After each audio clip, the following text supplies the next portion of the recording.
Pessoal, começou o nosso curso, tá? Então a gente vai ficar o Evangelho segundo o Espiritismo e o Livro dos Espíritos, os dois ao mesmo tempo, tá? A gente vai dar uma metade de um, depois eu vou a metade do outro. O Evangelho significa boas novas, né? Ele vem uma palavra do grego. Então, como eu estava falando, são quatro evangelhos: Mateus, Marcos, Lucas e João. Mas não significa que existe só esses quatro, tá? São mais de 56. Tem o do Judas, tem muitos outros. Qual o melhor? Pessoal, todos passam uma mensagem boa, tá? Porque só existe quatro. Na época, a igreja adotou esses quatro como oficiais e não reconheceu os outros. Mas não significa que os outros também não pregam boas coisas. Eu botei aqui a diferença entre o Mateus, Marcos, Lucas e o João. Um foi mais um público dos judeus, outros dos romanos, outros dos gregos, outro da igreja, né? Um ele foca mais em sermões, o outro em milagres, parábolas, né? Em diálogos. Então existe uma pequena diferença em capítulos e versículos. Ah, é o que eu sempre falo, você quer ter conhecimento, você tem que procurar da fonte. Aqui eu fiz um pequeno resumo, tá? E aí Kardec, ele fez essa tradução, né? Ele fez um primeiro ele lançou como imitação do Evangelho segundo o Espiritismo, tá?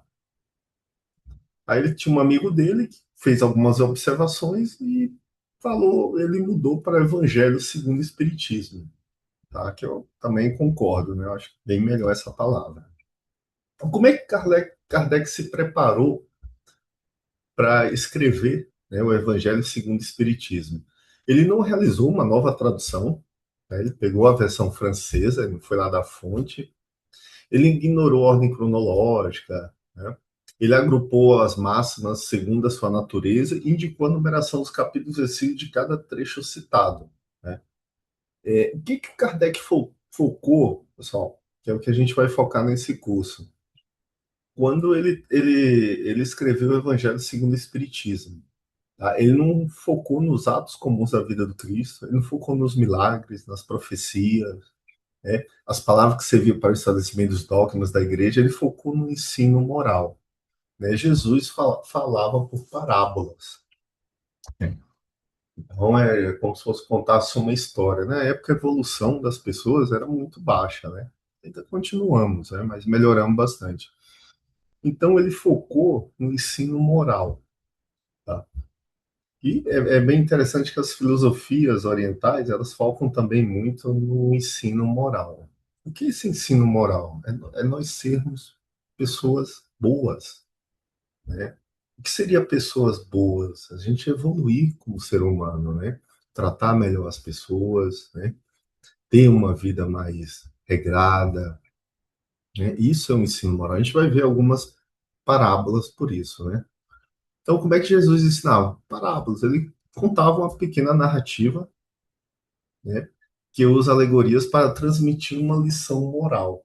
Então, é isso que o Kardec focou. Ah, qual o melhor? O Evangelho, o Novo Testamento, como chamam, né?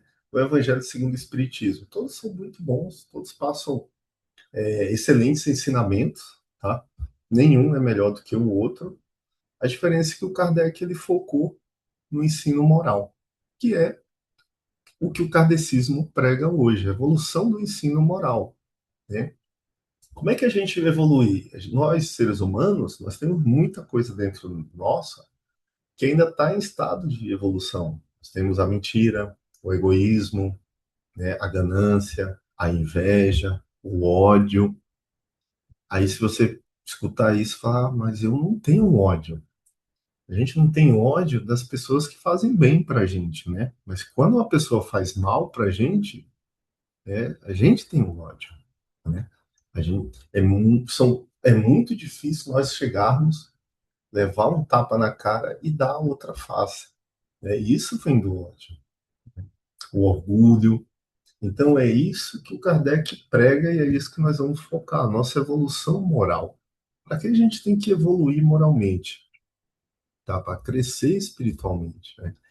Quanto mais você evolui, menos os problemas da vida, do dia a dia, as obrigações, a vida corrida vai te afetar. Tá? Você começa a criar, digamos, você fica brindado com isso. Né? Você vai se irritar menos, né? Você vai adoecer menos. Essa é a nova, isso que é a nossa evolução moral. Ah, então quem evolui moralmente não vai adoecer? Vai. Tem muitas coisas do nosso karma que a gente tem que passar, né? Sentir dor, né? Adoecer, ter perdas, né? E essas parábolas, acredito que a maioria vocês conhecem, né? Tem a do bom samaritano, o joio e o trigo, a gente vai ver elas em cada capítulo, lá. Semente de mostarda, Jesus e o jovem rico. Então ele contava histórias para pregar a evolução moral das pessoas. Só uma pequena observação que eu coloquei, né? O cristianismo é a única religião, tá, do mundo. Na época, o cristianismo ele veio de uma profecia, veio de uma história de uma profecia do paganismo, o Cristo. Né? O paganismo, eles tinham essa profecia que ia voltar o Cristo, né? O ser mais iluminado para ajudar na evolução. Né? E aí, como toda religião que cai, o paganismo se mistura com a que sobe, os cristãos pegaram, na época, pegaram esse nome de Cristo, tá? É um termo pagão. Tá? A nossa religião, o cristianismo hoje, ele é uma mistura do paganismo, né? Um exemplo é que Jesus, segundo os historiadores, pela descrição da paisagem, o clima, ele nasceu entre março e abril, e não dezembro, tá? Por que dezembro? É o deus Mitra, a divindade persa, que nasceu, que era o deus do sol, Sunday. Por isso que os anglo-saxônicos, domingo, traduzindo é Sunday, dia do sol. O Mitra, a divindade persa, ele nasceu, né, no dia do sol, era o culto do sol. Então nós misturamos muitas coisas, né? Isso é ruim ou bom? Que eu vejo muitos pastores, pessoas religiosas pregar o cristianismo puro. Não existe religião pura, tá, pessoal? Isso é fanatismo, é ignorância de gente que não estuda. Tá? O cristianismo é uma mistura de muitos itens do paganismo. Tá? A eterna luta entre o bem e o mal, né, o dualismo persa, ele foi misturando um pouquinho. Né? A gente vê na Grécia Antiga, cada cidade tinha um deus. Né? Como é que fizeram o cristianismo, os católicos? Colocaram o quê? Cada cidade tem um santo. Então, é uma adaptação para as pessoas poderem se assimilar. Isso é bom ou ruim? Isso independe, né? Está na nossa evolução. A gente precisa ter padrões, paradigmas para poder aceitar, né? Isso foi um. Então a gente vai começar aqui com o capítulo um. Eu não vim destruir a lei. Né? Esse capítulo um, Jesus falava isso porque um dos problemas dos judeus não aceitarem Jesus na época, tá? É porque os judeus eles eram muito fanáticos para seguir as leis. Tinha que seguir.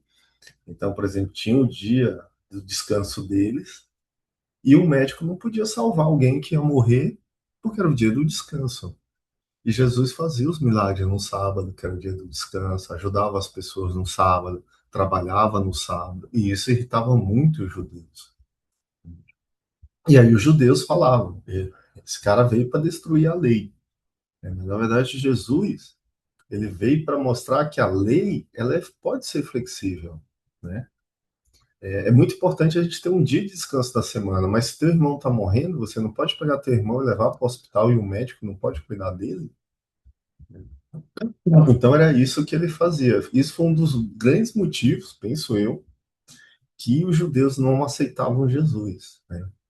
Que ele não seguia as leis. Então ele falava: não penseis que vim destruir a lei ou os profetas.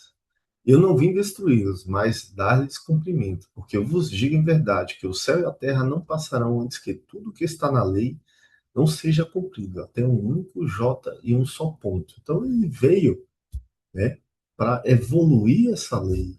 Né? Que lei era essa quando Jesus chegou? né? Era a lei do Moisés, né? A gente assiste muitos filmes aí de Hollywood falando sobre Moisés. Era um filho do judeu que foi criado pelo, pela dinastia do Egito, né? Como se fosse um egípcio. E naquela época, o Moisés, né? Ele está no Antigo Testamento, tudo. Ele tinha chamado da lei mosaica. Como é essa lei mosaica? Tá? Era olho por olho e dente por dente. Um cara bom era alguém que fazia bem para as pessoas que faziam bem. Mas para os inimigos ele ia lá e matava todo mundo. Essa era a lei mosaica da época, né? Então, esse era um dos motivos que as pessoas tinham dificuldade. Jesus ele veio e falou: não, se você levar um tapa na face, você tem que dar outro. Você não pode ser violento. Você tem que amar o teu inimigo. Somos todos irmãos, né? Então Jesus ele veio quebrar essa lei de Moisés, né? O bezerro de ouro, se eu não me engano, ele mandou matar 20 mil pessoas, né? Então era uma lei, quando ele saía para pegar as tábuas, aí os judeus fizeram lá o bezerro de ouro para idolatrar, ele não gostou e mandou matar. Morreu muita gente, né? Então essa era a lei que estava na época que Jesus reencarnou.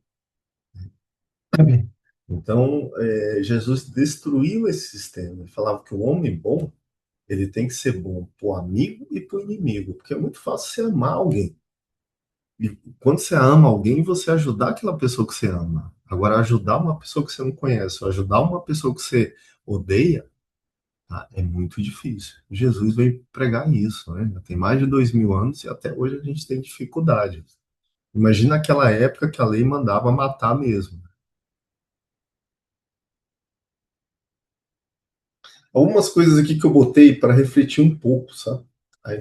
Refletir a importância da evolução moral espiritual proposta por Jesus, tá? Qual a mensagem que Jesus passou? Quando Jesus afirma que veio para cumprir a lei, ele indica uma transição do literalismo e do formalismo religioso. Era aquela lei dura, né, sem amor, né, a lei mosaica. Eu mato meus inimigos e amo meus amigos, né? Então ele veio para isso, superando essas práticas. E o judaísmo, ele tinha aquelas práticas externas, até hoje tem, né? E rituais para focar no amor, na misericórdia, na limpeza da mão, de como sentar, de como conversar, essas práticas externas, que o mais importante não é a prática externa, é a interna, o que você tem dentro de você, como tá teus pensamentos, né? Como tá a tua frequência, a tua vibração, né? Coloquei duas fotos aqui, para a gente não se ligar muito a esses conceitos, né? Alguns historiadores, eles colocam todo mundo, se eu perguntar quem é Jesus, vocês vão falar que é o da esquerda de vocês, né? Mas segundo alguns historiadores, tá, Jesus estaria mais para a direita, tá? Então a gente não tem que focar em cor, né? Em tipo de cabelo, tipo de olho, tá? Um espírito evoluído, ele não tem cor, não tem tipo de cabelo, tá? Ah, mas por que Jesus ficou branco e europeizado? Porque quando os cristãos da Europa começaram a se converter, eles queriam uma imagem parecida com a deles. Então, adaptaram esse Jesus, segundo alguns historiadores. Isso choca um pouco a gente, porque a gente é ensinado desde criança que é esse que é a imagem de Jesus, né? Mas aquela época, na região que ele nasceu, as pessoas não eram assim. A gente sabe que essa imagem é de um europeu, né? Então a gente não tem que focar muito em aparências, né? Por isso que o espiritismo, a gente não fica cultuando aparências, estátuas, né? Mas se você quer, também o espiritismo não condena, tá? Eu só coloquei essa imagem para a gente não focar no que passam para a gente, né? Nem sempre o que passam, o que ensinam, é o correto.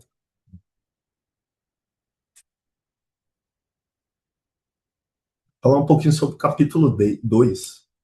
Tá? O meu reino não é deste mundo. Jesus falava isso, né? A gente tem que entender que esse mundo aqui, ele é passageiro. tá? E se nós observarmos hoje, fizer uma reflexão da nossa vida, tá? Eu chutaria aqui que todos nós, eu, né, 98% do que eu gasto de tempo na minha vida é do mundo material, que a gente não vai levar, é o trabalho, a gente tem que trabalhar aqui em São Paulo 8, 10 horas.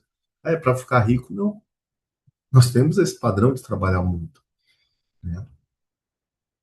Então, assim, e Jesus falou: meu reino não é deste mundo. Então, a gente está de passagem aqui. O nosso cargo na empresa a gente não vai levar, o nosso carro, o nosso terreno, a nossa casa, a nossa roupa. O que que nós vamos levar para o mundo, para o reino que Jesus falou? Que ele disse que o meu reino não é deste mundo, o conhecimento, a nossa evolução espiritual, né? Isso eu estou colocando aqui para a gente refletir, todos nós, eu mesmo, tá? Fico num pique de trabalho assim grande. Ah, eu quero comprar carro, eu quero trocar. Não, infelizmente a vida manda trabalhar e a gente fica nessa correria. Aí eu, quando eu trabalhava CLT, tinha dia que meu chefe mandava trabalhar 16 horas, 18. Já trabalhei 24 sem dormir. Tá? É, é o que acontece com a gente. Tá? Então, a gente tem que ter essa ideia, ó, focar no espiritual. Como é que a gente vai focar no espiritual? Tá? Evoluindo moralmente, ajudando as pessoas, tá? E eu sempre falo, como essa evolução moral, a gente tem que ver quais são os nossos defeitos, tá? Nós temos muito, tá?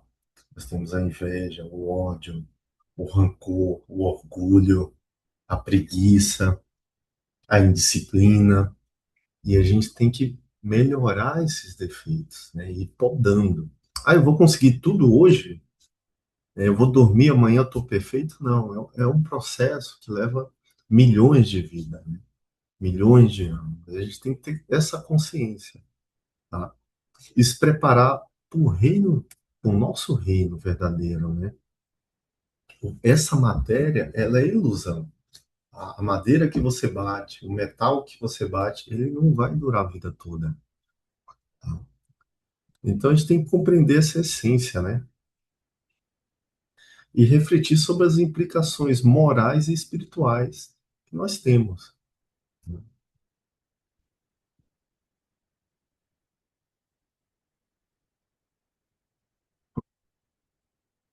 E aí tem a história que tornou-se, pois, a entrar Pilatos no palácio e chamou Jesus quando prenderam ele e disse: Tu és o rei dos judeus?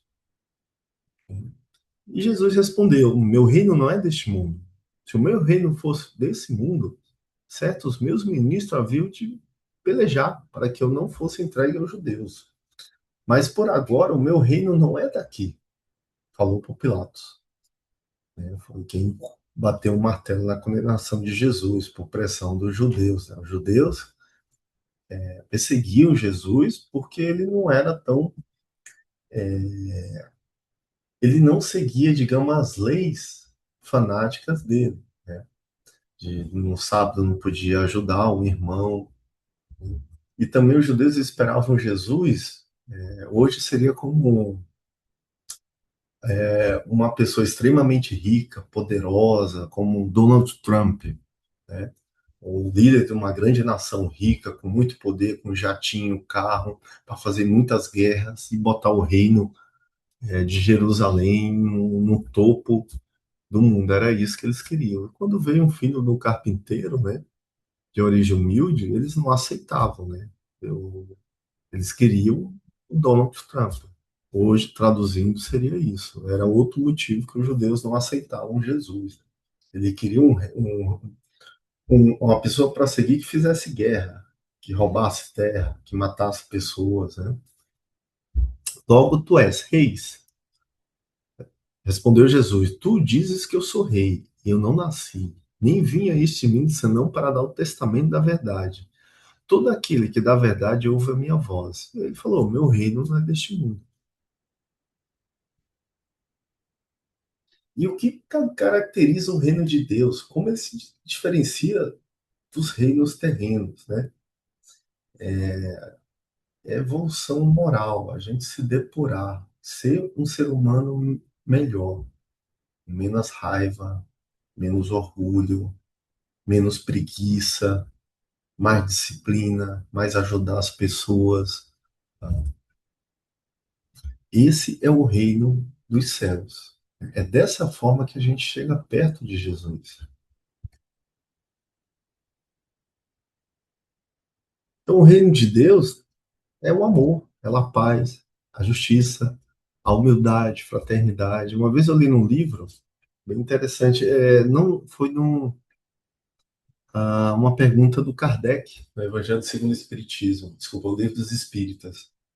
Como eu conseguiria ver como o espírito era evoluído? Kardec fez uma pergunta mais ou menos assim, e o espírito falou a humildade. A grande evolução de um grande espírito evoluído pela humildade. Tá? Todo espírito evoluído ele vai ser muito humilde. Ele não vai ser arrogante. Ele não quer que chame ele pelos aqueles nomes estrambólicos, excelentíssimo Senhor, Vossa Excelência, né? Infanto. Ele não vai querer esses nomes terrenos, né? Então, a primeira coisa que você vê no espírito evoluído é a humildade. A gente vai ver isso mais na frente, no livro dos Espíritas, nas perguntas, tá?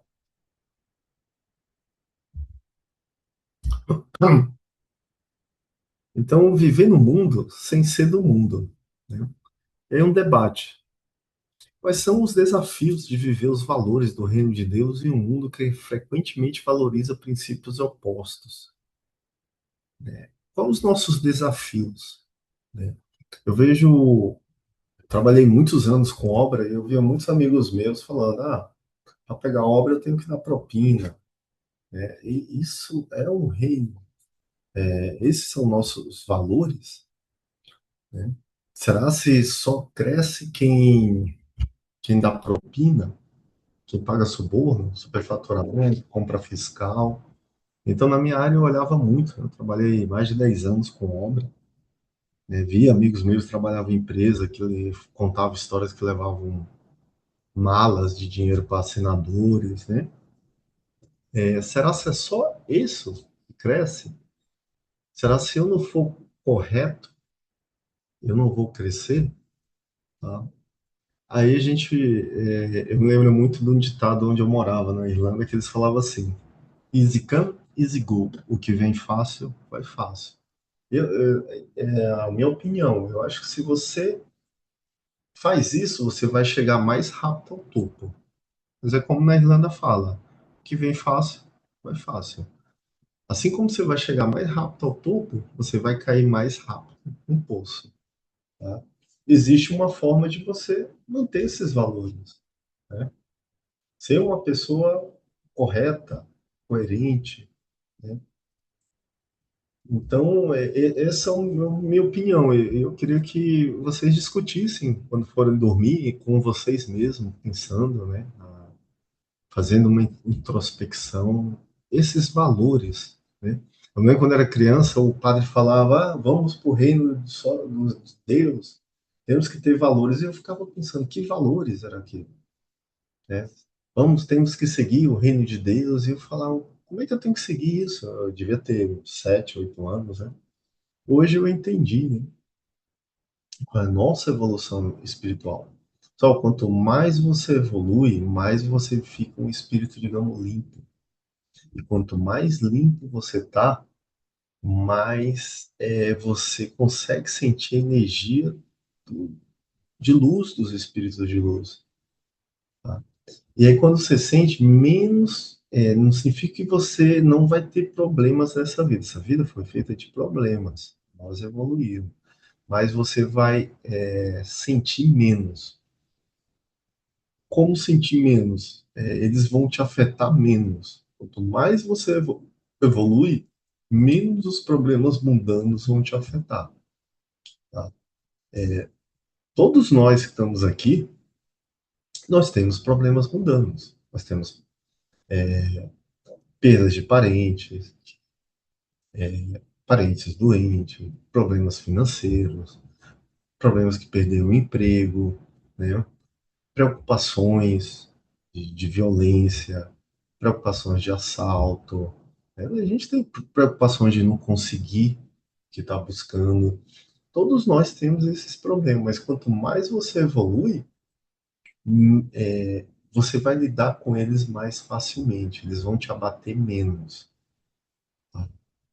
Não significa que quem está evoluindo não vai passar por isso. Todos nós vamos passar. Todos nós vamos passar. A vida veio para ter problemas. Tá? Nós vamos perder pessoas, ou já perdemos pessoas que eram muito, muito fortes com a gente. A dor evolui. Né? Era uma coisa que eu li nos livros do meu pai, quando eu tinha uns 10 anos, e não entendi. Eu achava que era, esse negócio de dor evoluir é masoquismo. Mas quando eu comecei a ter meus problemas, a sentir a dor de verdade, né, eu, eu consegui ver, né, como a gente consegue evoluir, né, quando a gente absorve aquilo sem reclamar. Isso é como passar de uma série. Você vai fazer uma prova e vai passar da série. A prova é a dor. Né? Tem até uma história do budismo que uma mãe tinha perdido o filho, estava muito abatida, e foi falar com o Buda, né, se ele podia ressuscitar. E aí o Buda virou assim para ela e falou: Olha, eu ressuscito teu filho se você descobrir uma família que não tenha passado por essa dor. Bata na porta e traga essa família. E ela bateu na vila em todas as portas e perguntava, e todo mundo já tinha passado essa dor. E ela voltou para Buda e entendeu a mensagem, né? Então, essa vida é de evolução. E para evoluir tem duas formas: ou é pelo amor, ou é pela dor. 99,99% da população vai pela dor, tá? Então, assim, quando a gente está passando por problemas, a gente tem que agradecer.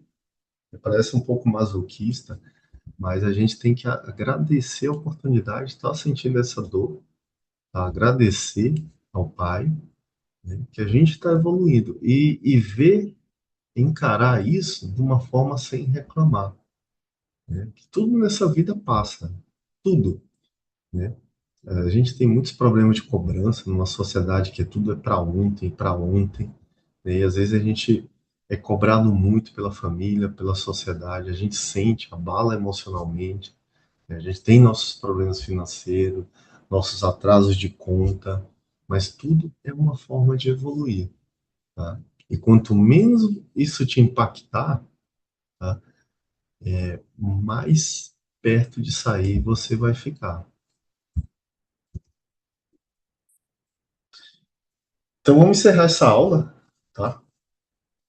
Eu queria que vocês levassem isso, né? Compartilhar isso antes de dormir, no momento de introspecção, gravasse essa mensagem: meu reino não é deste mundo.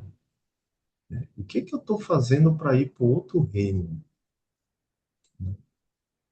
A única coisa que nós vamos levar para outro reino é nossa evolução espiritual. Será se eu estou gastando 5% do meu tempo evoluindo espiritualmente? Tá? Ou será se eu estou gastando 100% do meu tempo nesse reino que não é de Jesus, né? Que é um reino da matéria, da aparência. Quando eu falo da matéria e da aparência, não é a questão de você ficar juntando dinheiro por ganância. É que os problemas mundanos ocupam muito nosso tempo. E a gente, às vezes, acaba deixando de focar no nosso crescimento espiritual. Então, uma reflexão aí para vocês. O que que eu posso fazer para seguir essa frase? Meu reino não é deste mundo. Né? Quanto tempo, quantos por cento da minha vida, do meu dia, eu estou me dedicando a isso? Como é que eu posso me dedicar a isso? Lendo um bom livro. Tá? O Kardec focava muito em leitura. Tá? Ele queria que os discípulos, seguidores, tivessem um conhecimento. Ele não queria que só que alguém chegasse lá, ó, não faça isso, é errado, faça isso que é certo. Não, ele queria que a pessoa dentro dela soubesse o que é certo e errado. Tanto é que ele dava livros de pessoas que criticavam o kardecismo, os discípulos dele ler. E qual era o sentido? Ele ter um conhecimento. né? Então a gente tem que focar nisso. Então, assim, vamos dormir hoje quando terminar nossa aula e ver isso. Como é que está meu reino? É deste mundo ou do outro? E eu te garanto, quanto mais você evoluir, menos impacto das vidas mundanas vocês vão sentir. Vocês vão continuar levando as pedradas, nós vamos continuar levando as pedradas, mas vamos saber trabalhar e isso não vai afetar tanta gente. E isso vai. E outra coisa que acontece quando você começa a trabalhar isso, você começa a sentir a energia dos espíritos superiores, né? Isso te dá uma paz, uma tranquilidade que a gente precisa muito nessa vida, né? Eu li uma reportagem que falava que São Paulo é a cidade do mundo que tem a maior quantidade de pessoas com ansiedade do mundo, tá? Esses são nossos problemas mundanos, né? E ansiedade, tá? O Brasil também está no país mais ansioso do mundo considerado, e São Paulo é a cidade. Essa ansiedade, ela é boa e ruim. Até pouco tempo atrás, aos 10 anos, não sabia nem o que era ansiedade. Depois eu entendi, né? A ansiedade, ela adoece. Você tem crise do pânico, te dá muitos problemas de saúde, porque você fica trabalhando na tensão, no estresse, né? Em pular um dia para ir para o outro e já pensa no futuro, isso tudo te faz mal, isso te desconecta com o nosso princípio vital, né? Que é o outro mundo. Pessoal, vamos parar aqui no Evangelho e vamos para o Livro dos Espíritos. Alguém quer comentar alguma coisa, acrescentar, compartilhar?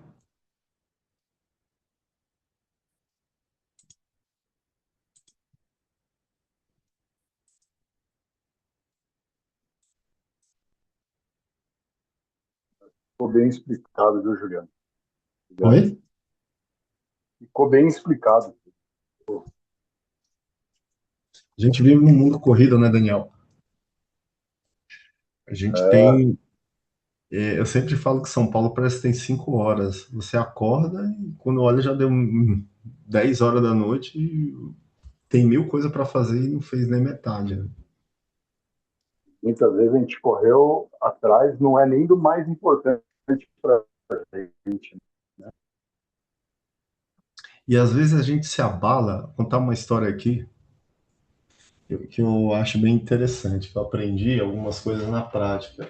Às vezes a gente se abala com fracassos nossos, que às vezes não são fracassos, são ajudas do nosso pai. Quando eu montei a empresa, acho que um ano, dois anos depois, eu estava praticamente falido, trabalhava muito, estava devendo uma fortuna.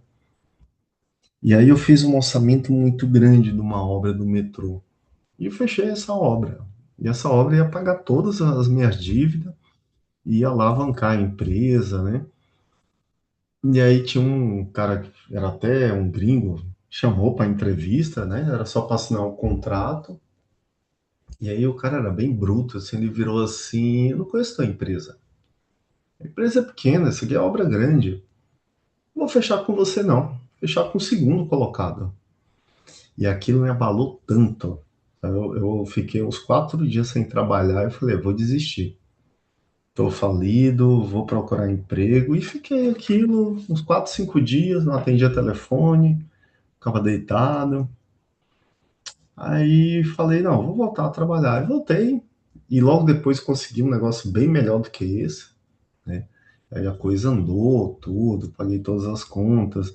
E aí encontrei uma conhecida, engenheira, uma espanhola, que trabalhava nessa empresa na rua, andando em São Paulo. E aí eu falei, oi, tudo bem? Quanto tempo? E ela, nossa, eu tô muito estressada. O que que aconteceu? Ele, nossa, teve muita sorte em Juliano de não ter entrado na empresa que eu trabalho para prestar serviço. E eu, mas por quê? A empresa está dando calote em tudo que é empresa contratada Então, todos os gerentes das empresas estão me ligando, me xingam, esculhambam, tem gente que já tá falindo, os peões já estão metendo na justiça, e a gente está no estresse, porque Vive num livramento, né? a nossa empresa é espanhola, mas era pequena. Foi na época da Lava Jato que faliu quase todas as grandes empresas do Brasil, e vieram as empresas estrangeiras médias. Nossa empresa é mediana, não é uma empresa grande, a gente não conseguia tocar essa obra, faltou dinheiro, quebramos. Então, às vezes, eu gosto de contar essa história assim, a gente acha que é um fracasso nosso, que e aquilo te deixa debilitado, pô, não consegui vencer como eu queria, mas ali é um presente, né?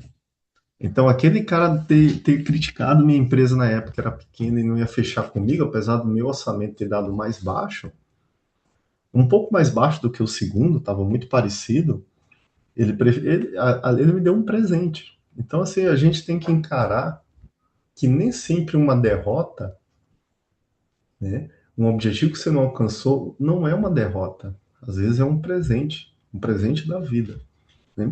Eu, se eu tivesse entrado naquilo, teria ficado louco, né? Imagine você ter 400, 500 mil para pagar, e aí de calote, aí tem que pagar o teus funcionários, as lojas de materiais de construção, os impostos, né? Teria falido totalmente. Então, uma lição que eu aprendi, nem sempre o meu fracasso, né, é uma perda. Às vezes é um presente. E aí é só a gente ter paciência, não se debilitar. Então, hoje, quando vem alguma pancada da vida, eu me lembro muito dessa história e eu falo, não, isso é um presente. Vai vir coisas melhores, né? O problema é que a gente se cobra muito. A gente tem que deixar de se cobrar tanto. E eu sempre falo, a vida é como você descer um rio de boia. Não adianta você ficar lutando com a correnteza, tentando subir o rio. Tenta descer o rio de forma confortável, tá? E a vida vai te levar aonde você tem que ir.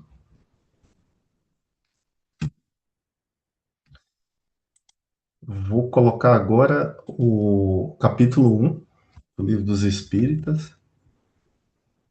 Pessoal, alguém já leu o Livro dos Espíritas todo aqui do grupo?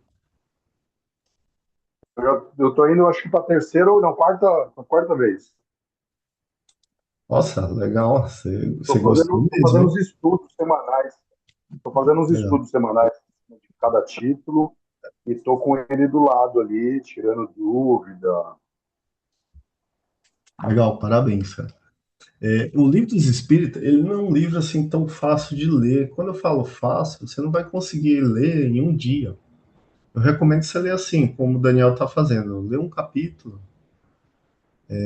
Por exemplo, nós vamos dar 2 capítulos por enquanto, depois a gente passa para 3, tá? 2 por aula.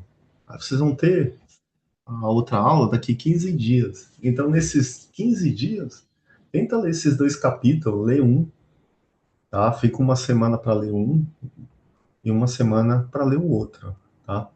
É uma meta tranquila, vocês conseguem, né? Não é um livro para você ler tudo no mesmo dia, é um livro para você ler aos poucos, tá? Não é uma leitura tão fácil, é uma leitura escrita no século passado, então tem um vocabulário diferente, né? Os pronomes, preposições, artigos, é tudo um pouco de outro século, né? Mas é um livro que tem bastante informação interessante para a gente, tá?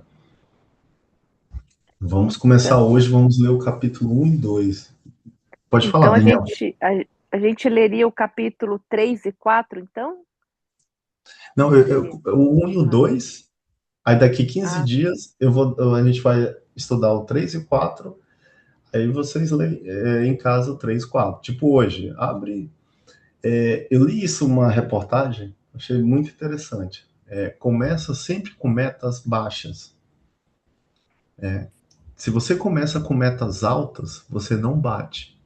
Quando você quer mudar a tua forma de ser, as metas têm que ser. Ah, eu não leio, eu acho chato. Começa lendo 2 páginas.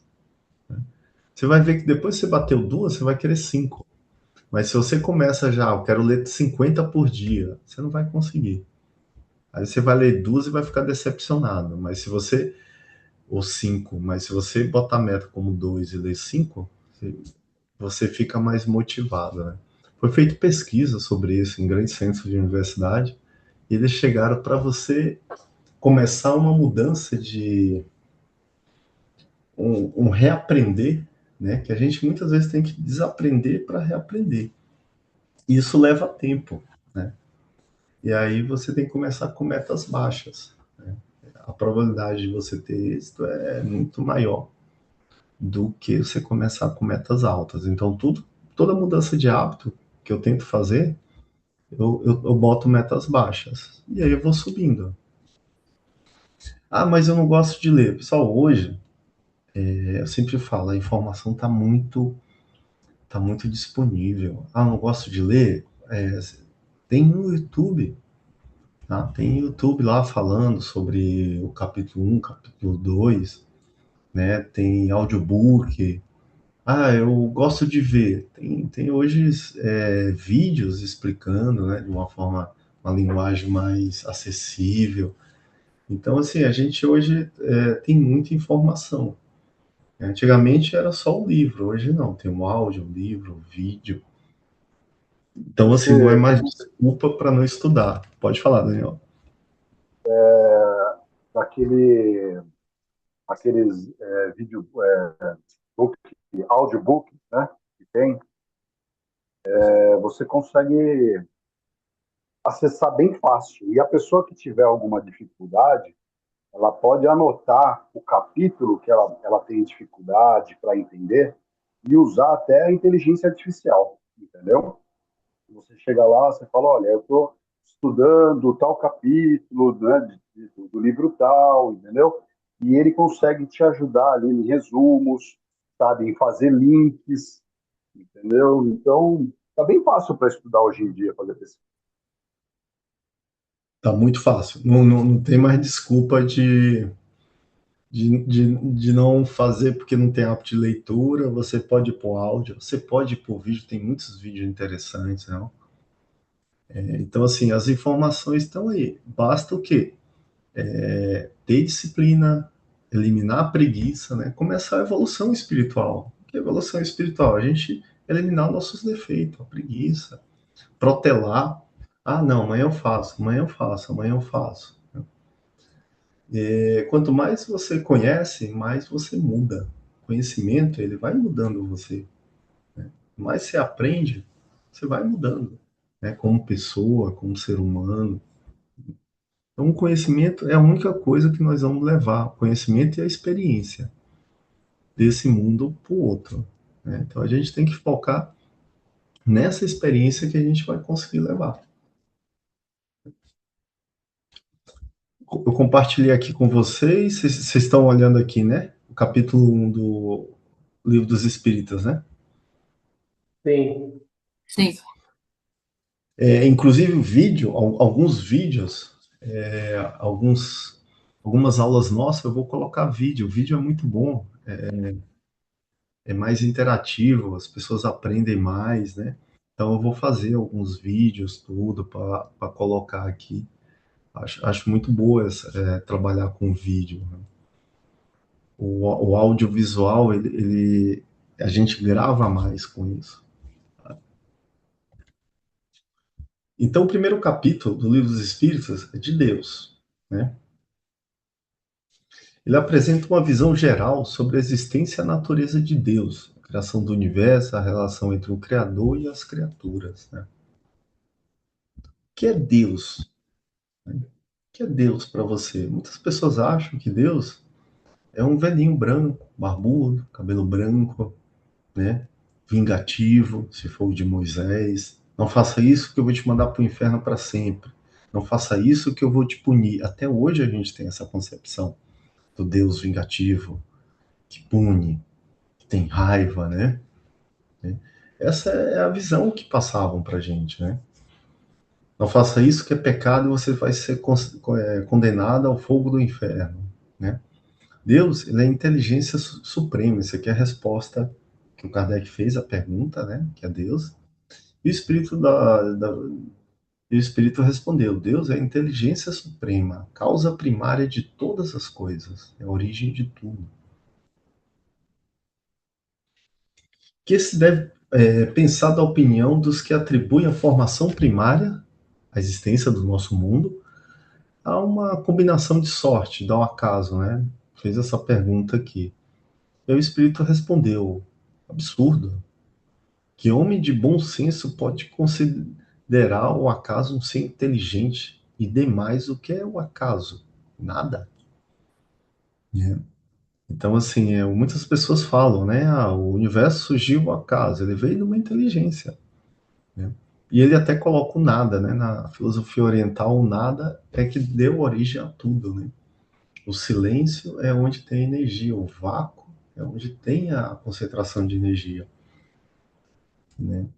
O silêncio nosso, tá? Quando a gente fica em silêncio, a gente absorve muita energia e muito conhecimento do mundo espiritual. Então, Deus também é o nada e o silêncio. Essa é uma filosofia mais oriental, né? Mas eu lembrei porque ele bota aqui nada, né? Então, será dado. Aí o Kardec pergunta: será dado um dia ao homem compreender o mistério da divindade? E aí o Espírito responde: o Livro dos Espíritos é um livro de perguntas e respostas. O Kardec faz perguntas e o Espírito, na verdade, responde. Né? O Espírito respondeu: quando não tiver o Espírito obscurecido pela matéria, quando pela sua perfeição se houver aproximado de Deus, o homem compreenderá e verá. O que ele está dizendo? Quando a gente for evoluído espiritualmente, eliminar a preguiça, a raiva, o rancor, o orgulho, o ódio, né? E aí começar a nossa evolução, a gente vai ver e compreender o que é Deus, porque a gente vai estar mais perto, a gente vai sentir energia. É igual aqueles desenhos que tem um diabinho e um anjinho, a gente vai ficar escutando o anjinho todo o tempo falando, vai escutar, vai sentir, e o principal, a gente sente aquela paz indescritível, né? É uma paz muito gostosa. É uma paz que não consegue te abalar nada. Todos os problemas do mundo chegam e você fica tranquilo, né? Quando você chega nesse ponto, né, é um ponto de evolução. Como a concepção espírita de Deus influencia nossa visão sobre a vida e a morte, né? Então, assim, a gente tem muito essa visão da vida e a morte. Na verdade, a gente tem uma mistura, como eu falei, o cristianismo ele cresceu em religiões pagãs que foram sendo que foram desaparecendo, mas o espiritismo, desculpa, o cristianismo, ele absorveu muito dessas religiões.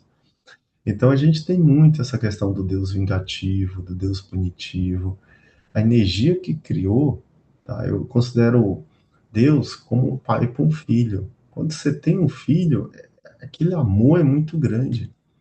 Você não pensa em mandar aquele teu filho para o inferno para sempre, porque ele cometeu um delito, né? A gente perdoa 1000 vezes aquele delito e tenta orientar, né, até o filho conseguir seguir o caminho, né? Só que essas influências religiosas, elas se misturaram ao cristianismo, né? O capítulo 2 ele fala sobre os elementos gerais do universo, o espírito, a matéria e o fluido universal. O que seria isso aqui? O espírito é o que não vai morrer. Alguns chamam de alma. Matéria é o nosso corpo. E o fluido universal é o que vai dar vida àquela matéria, o nosso espírito que entra. É por isso que você pode fazer um boneco como o Pinóquio, ser humano, e a gente não consegue dar vida àquele boneco Pinóquio, por exemplo. Né? A gente não consegue, porque tem um fluido universal que o Deus coloca aqui. Né? A gente consegue fazer um robô, ele consegue falar, nós conseguimos fazer um IA, mas nós não damos vida. Né? Não tem um espírito lá dentro. Né? Esses são os elementos gerais do universo, segundo o capítulo 2 do Livro dos Espíritas. Então, a matéria é tudo aquilo que tem massa. No segundo grau a gente estuda, né? Tudo aquilo que tem massa ocupa lugar no espaço, né? A matéria, por exemplo, o ar é matéria, o vento é matéria. A gente não está vendo, mas ele está ocupando um espaço, né? A matéria é composta por moléculas e átomos unidos e ordenados de forma diferente, o que garante diferentes propriedades específicas. O que ele está falando? Que tudo que vem originado, eu entendo dessa forma, ele vem de partículas pequenas, que é a molécula e o átomo. Então isso forma tudo que tem no nosso planeta, a mesma origem. E aqui ele fala um pouco sobre o perispírito, né? O espírito como princípio inteligente do universo. Nosso espírito é nossa alma. O corpo morre, mas o nosso espírito continua vivo, né? E tem o perispírito. Esse perispírito é como se fosse um invólucro entre o corpo e o espírito, né? Os livros espíritas eles falam bastante do perispírito. Então, assim, quando o seu corpo vai adoecer, primeiro adoece o perispírito. O perispírito que adoece. Ele começa a ficar negro ali na região do pulmão. E aí depois aquela região que fica negra vai adoecer o teu corpo. Porque ele está conectado entre o nosso espírito e o nosso corpo, né? Por isso tem alguns tratamentos espirituais que se cura logo o perispírito. E aí some a doença do nosso corpo, né? Lembrando que tem alguns livros da Joana de Ângeles que são muito bons. Ela fala muito da questão da doença, né? Nem toda, a maioria das doenças são motivos emocionais nossos, né? A doença, eu falo como engenheiro, né? É como um sensor, né? Então ela está apitando, opa, tem iluminação, não tem iluminação. É como um sensor avisando como é que está teu corpo. A gente tem que entender isso, né? Ah, eu tô com muita gastrite. Você tomar um remédio, você vai parar de sentir a dor. Mas toda vez que se for uma gastrite nervosa, você tem que controlar suas emoções, seus sentimentos. Ah, mas o remédio curador. Ah, ele vai curar, mas vai ter uma hora que ele não vai conseguir. Por isso que no latim tem essa palavra, né? Essa frase, soprata causa tolitur effecto, né? Você tem que arrancar o mal da raiz, curar ali, né? Então, se você está com gastrite nervosa, você não vai se curar tomando um remédio, você vai aliviar a dor. Você vai se curar controlando a emoção que está te dando, causando aquela gastrite nervosa, né? A gente tem que. Ah, mas toda doença é isso? Não, nem todas, né? Tem doenças kármicas, né? Cada caso é um caso. Eu li um livro da Joana de Ange muito bom, tá? Eu recomendo para vocês. Ela falava muito nesse livro sobre essa questão, né? Ela dizia que a maioria das doenças são emocionais nossas, crises alérgicas, rinite, e ele explicando a origem de cada emoção que causava cada doença, né?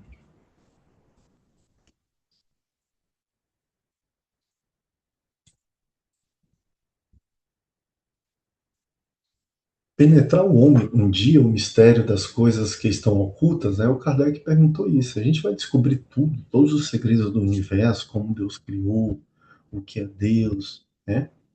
E aí o Espírito responde. Ele sempre fala mais ou menos sobre a evolução, né? O véu se levanta a seus olhos à medida que ele se depura, mas que é depurar, se limpar. A gente evoluir. Quanto mais nós evoluímos, né, mais vamos entender esses mistérios ocultos. Para compreender certas coisas, são-lhe precisas faculdades que ainda não possui. A depuração. Então, voltando aqui à questão de doença, então, às vezes, algumas doenças vêm para nos depurar. Não são causas emocionais, né? Em vários casos de tipos de doenças que nos livros kardecistas eles explicam, né?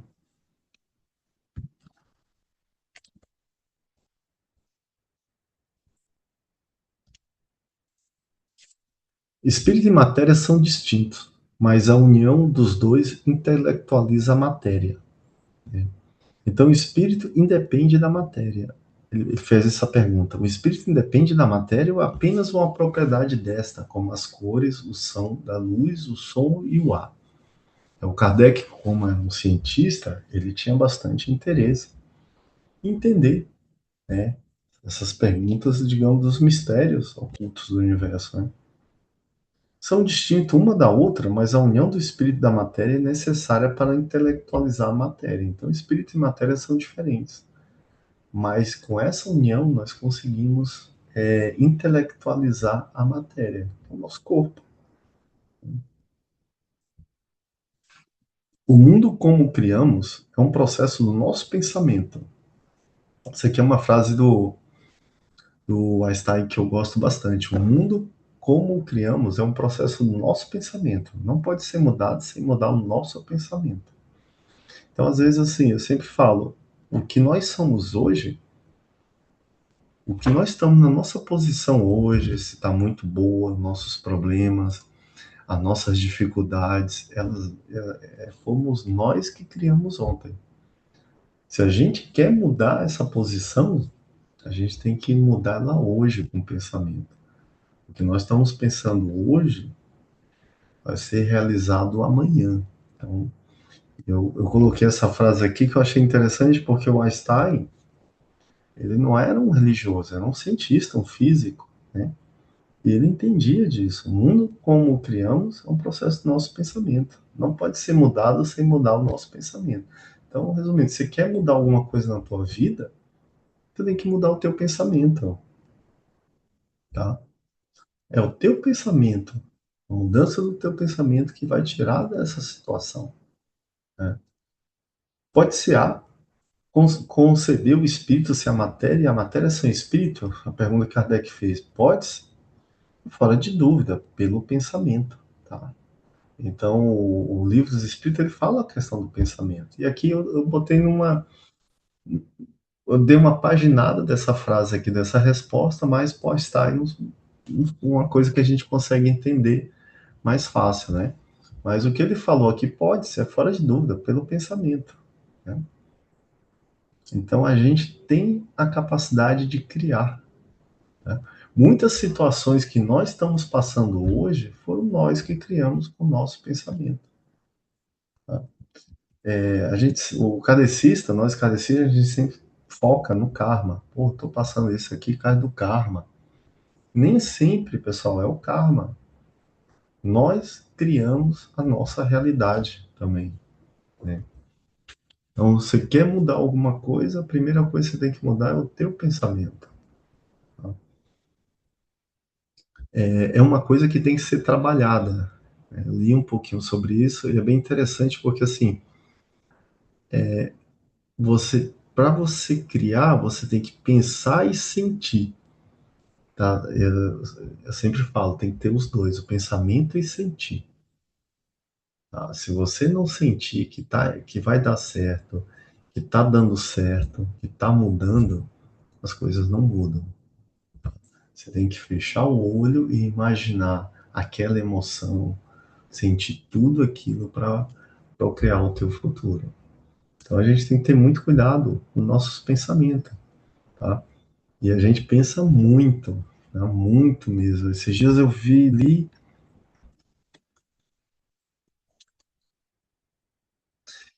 aqui, deixa eu até procurar aqui no Google, eu até esqueci, um pesquisador que ele fez uma pesquisa, ele chegou que a gente tem em média, para vocês terem ideia de pensamentos, lógico que isso aí vai depender de cada pessoa, né?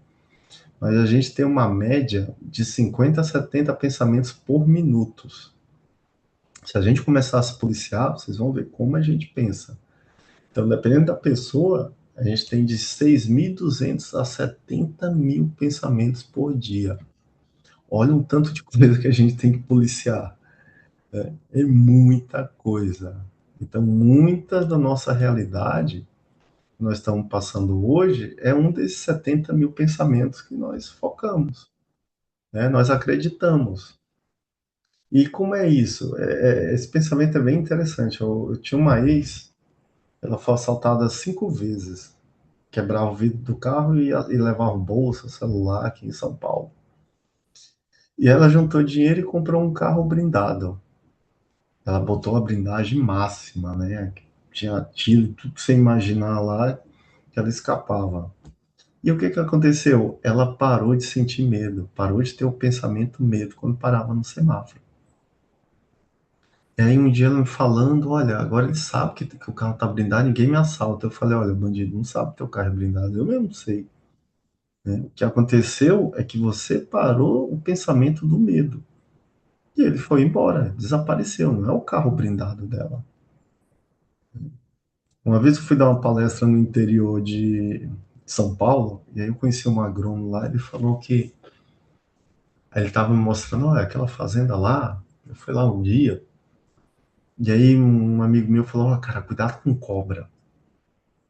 E ele ficou com uma cobra na cabeça. Ele disse que quando chegou na porteira da fazenda tinha uma cobra. Ele foi fazer o trabalho e viu uma cobra, ele viu umas 5, 6 nesse dia. E depois ele esqueceu, nunca mais pensou, voltou na fazenda várias vezes e não viu nenhuma. Tá? Eu contei essas histórias para dizer que é o nosso pensamento que atrai as coisas. Se você está com medo da violência, você não tem que pensar em violência. Ah, meu Deus, vão me assaltar. Como é que eu tenho? Eu não posso sair essa hora. Né? Acredita. Acredita na energia. Você está com medo de perder o emprego? Você não pode ficar pensando, ah, meu Deus, vou me despedir. Já me despediram meu amigo na semana passada. Essa próxima semana eu vou ser a bola da vez. Então é o nosso pensamento que atrai, né? E a gente tem um trabalho grande de policiar, porque a gente pensa de 50 a 70 pensamentos por minuto. Então, dependendo da pessoa, dá 70 mil pensamentos por dia. Então, se a gente quer mudar alguma situação da nossa vida, é o pensamento que vai mudar. É pensar e acreditar.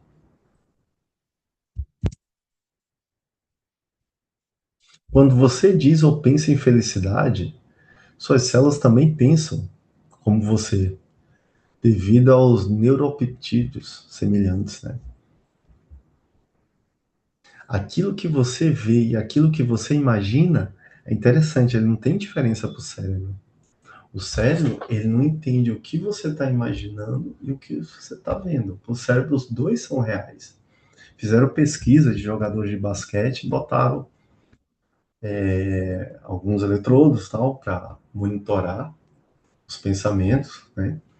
E aí os jogadores botaram uma equipe jogando na quadra e outra equipe só pensando, ó, você tá pensando na bola, bola batendo, você corre, joga na cesta. O que que eles chegaram na conclusão?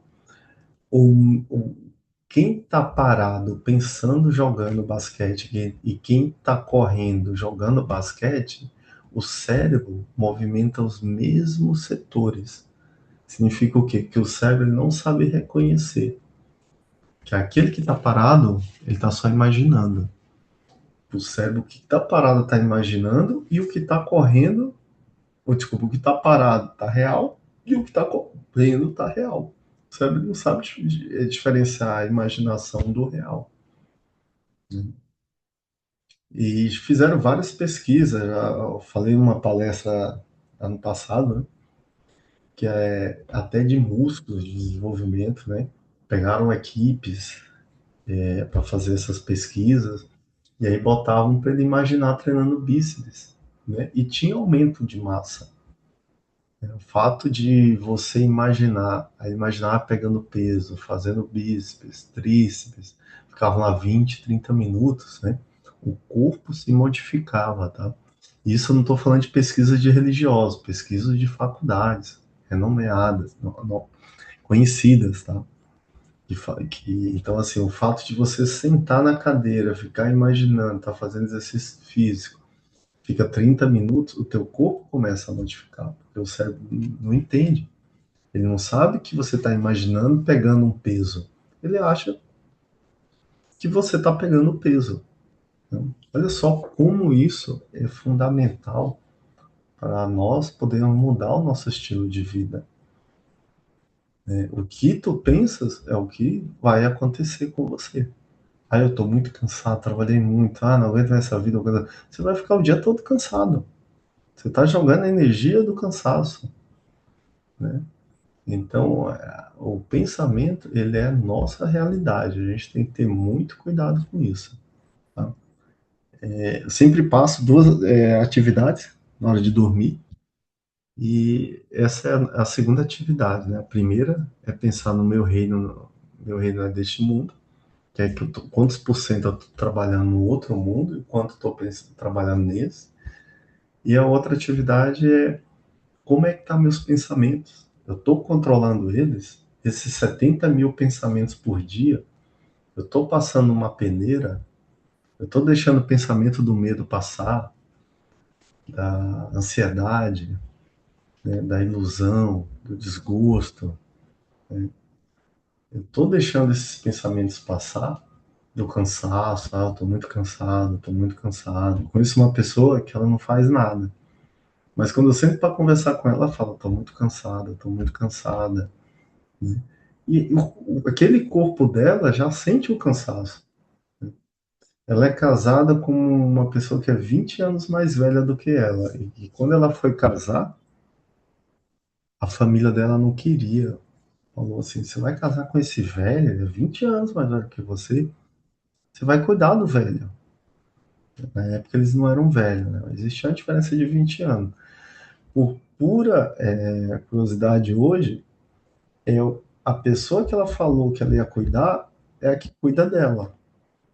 Né? Apesar do marido dela ter sido 20 anos mais velho do que ela hoje aparenta ter 20 anos mais velho do que ele. Em saúde, né? Já não consegue caminhar, já está bem debilitado o corpo. Isso com uma pessoa com 60 anos, 60 e poucos anos, né? Que hoje é jovem. Né? Então, aquela coisa que você pensar, ficar reclamando, aquilo vai indo para o teu corpo. Então, uma atividade, persista com pensamentos saudáveis por 4 semanas, né? E a gente tem, quando a gente começa a controlar nossos pensamentos, monitorar, vamos chamar monitorar, né?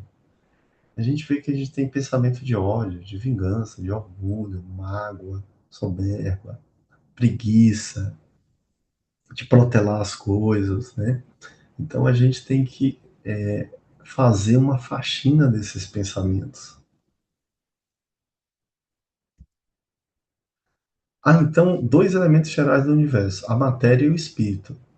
É uma pergunta do Kardec. O espírito responde sim, e acima de tudo, Deus, o Criador, o Pai de todas as coisas. Deus, espírito e matéria constituem o princípio de tudo que existe. Ali coloca a trindade universal. Né? Mas o elemento material se tem que juntar ao fluido universal que desempenha um papel intermediário entre o espírito e a matéria. Então, a matéria, ela só dá vida quando entra o fluido universal. Por isso que o ser humano não consegue fazer um boneco, como um Pinóquio, e dar vida para esse boneco. Né? A gente consegue fazer robôs, né? Várias coisas sem vida, que interagem com o ser humano, mas são sem vidas. O fluido cósmico, né? O fluido primitivo, o elementar, né? E nas palavras de Kardec, que escreve na Gênesis, capítulo 14, a matéria elementar primitiva é o que dá a nossa vida. Né? Nosso Pai, ele pega esse fluido cósmico, né, e transforma em vida, né? Cujas modificações e transformações constituem a inumerável variedade dos corpos da natureza, né, dos animais, do reino mineral, né, do reino vegetal, de onde se originam as diversas propriedades da matéria, né? São modificações que as moléculas elementares sofrem por efeito da sua união em certas circunstâncias. Lembro que isso aí é mais ou menos quando a gente estudava química do segundo grau, né? Então, o que é que o Kardec perguntou? Por que a gente vê tantas matérias diferentes no nosso mundo? Líquido, gasoso, sólido, formato triangular, celulidade.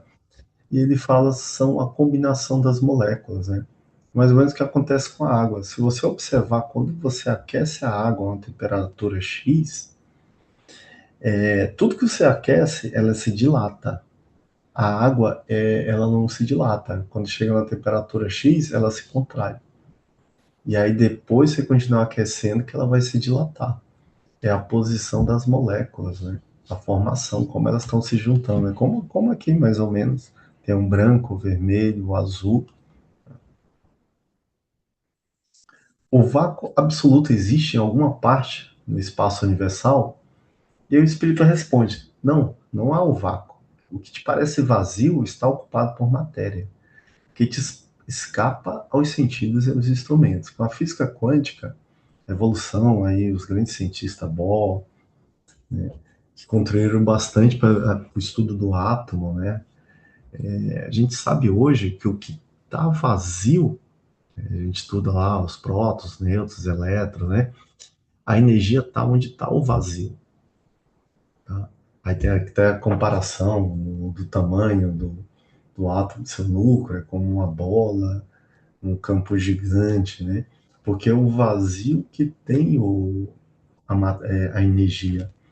Esses dias eu li um livro bem interessante que ele falava assim: é o vazio que te dá o conhecimento. Você quer falar com Deus, você tem que escutar o vazio. Você tem que sentir o vazio. É no vazio que você vai descobrir muitas coisas, né? O silêncio ele fala muito mais do que as palavras. Você vai aprender muito mais. A gente vive num mundo assim que é muito difícil escutar o silêncio.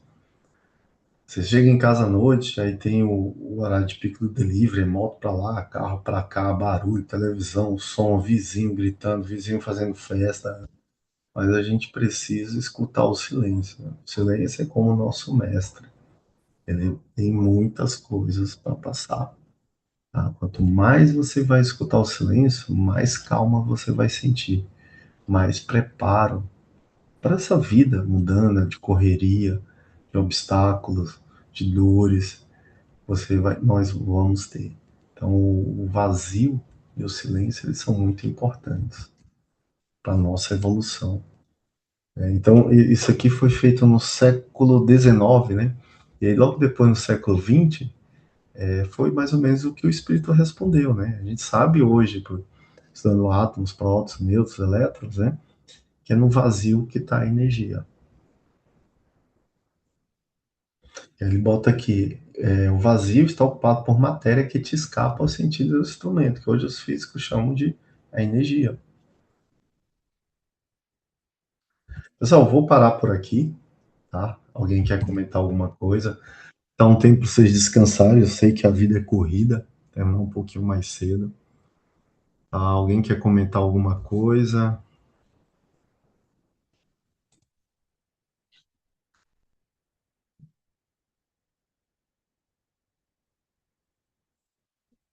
Ah, desculpa, Rosa, você não estava vendo a apresentação? Eu acho que Não caiu. estava aparecendo para mim. Não sei se é só para mim que não estava aparecendo. É porque o meu caiu, eu tive que voltar de novo. Bom, desculpa aí, eu acho que deve ter caído e eu não vi aqui. Para mim também não estava, não.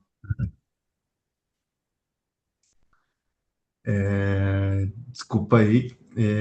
Eu vou subir essa semana, tá? Vou desativar aqui a gravação.